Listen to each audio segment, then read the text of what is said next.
हिंदी सफर, राजा की परछाई, शब्दों का सफर, कॉलम की सफलता के बाद प्रिया का नाम साहित्यिक हलकों में और भी चमकने लगा था। एक दिन उसे एक प्रतिष्ठित प्रकाशन गृह से एक बड़ा प्रस्ताव मिला। उन्हें एक ऐतिहासिक उपन्यास लिखने के लिए आमंत्रित किया गया था। यह उपन्यास एक ऐसे राजा की कहानी पर आधारित होना था जिसकी बहादुरी और न्यायप्रियता की किंवदंतियां अभी भी लोक कथाओं में जीवित थीं, लेकिन जिसके बारे में बहुत कम लिखित इतिहास उपलब्ध था। प्रिया इस चुनौती को लेकर बहुत उत्साहित थी, लेकिन साथ ही चिंतित भी। एक ऐतिहासिक उपन्यास लिखना उसके पहले के लेखन से बहुत अलग था। इसमें गहरी रिसर्च, ऐतिहासिक सटीकता और एक युग को फिर से जीवंत करने की क्षमता की आवश्यकता थी।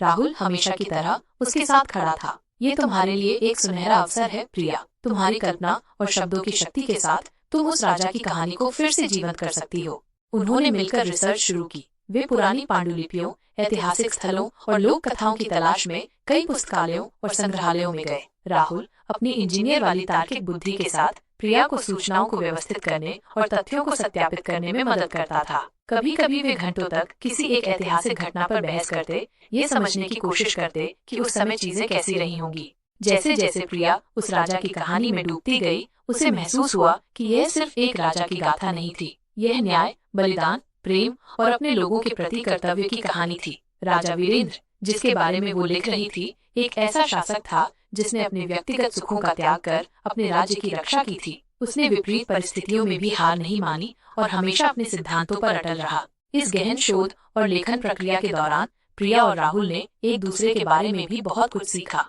राहुल ने देखा कि प्रिया कितनी समर्पित और जुनूनी थी जब बात उसके लेखन की आती थी। प्रिया ने महसूस किया कि राहुल सिर्फ एक इंजीनियर नहीं था, बल्कि एक अद्भुत साथी भी था जो उसकी रचनात्मक प्रक्रिया को समझता और उसका सम्मान करता था। कई महीनों की कड़ी मेहनत और अनगिनत रातों के जागरण के बाद प्रिया ने अपना उपन्यास पूरा किया। उसने उसका नाम रखा वीरेंद्र सिंहासन का सच। ये सिर्फ तथ्यों का संग्रह नहीं था, बल्कि एक ऐसी मार्मिक कहानी थी जिसने राजा वीरेंद्र के मानवीय पक्ष को उजागर किया, उसके डर, उसकी आशाएं और उसके अटूट संकल्प को। जब किताब प्रकाशित हुई तो यह एक साहित्यिक सनसनी बन गई। पाठकों और आलोचकों दोनों ने इसकी ऐतिहासिक सटीकता और भावनाओं की गहराई के लिए इसकी प्रशंसा की। राजा वीरेंद्र की कहानी प्रिया की कलम से फिर से जीवित हो उठी थी और उसने लोगों के दिलों में एक नई जगह बना ली थी। प्रिया ने एक इंटरव्यू में कहा, ये सिर्फ मेरी कहानी नहीं है, ये मेरे और राहुल के सफर की कहानी भी है, क्योंकि उसने हर कदम पर मेरा साथ दिया। वीरेंद्र सिंहासन का सच की सफलता के बाद प्रिया और राहुल ने महसूस किया कि उनका हिंदी सफर अब सिर्फ उनके व्यक्तिगत सपनों का पीछा करना नहीं था, बल्कि एक विरासत बनाना भी था। ऐसी कहानियां जो समय की रेत पर अपनी छाप छोड़ सके और ऐसी प्रेरणा जो दूसरों को अपने सपनों का पीछा करने के लिए प्रोत्साहित कर सके। राजा वीरेंद्र की परछाई उनके अपने सफर में एक मार्गदर्शक बन चुकी थी।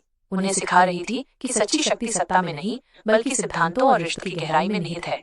क्या आप राजा वीरेंद्र के बारे में या राहुल और प्रिया हिंदी सफर, राजा की परछाई, शब्दों का सफर, कॉलम की सफलता के बाद प्रिया का नाम साहित्यिक हलकों में और भी चमकने लगा था। एक दिन उसे एक प्रतिष्ठित प्रकाशन गृह से एक बड़ा प्रस्ताव मिला। उन्हें एक ऐतिहासिक उपन्यास लिखने के लिए आमंत्रित किया गया था। यह उपन्यास एक ऐसे राजा की कहानी पर आधारित होना था जिसकी बहादुरी और न्यायप्रियता की किंवदंतियां अभी भी लोक कथाओं में जीवित थी।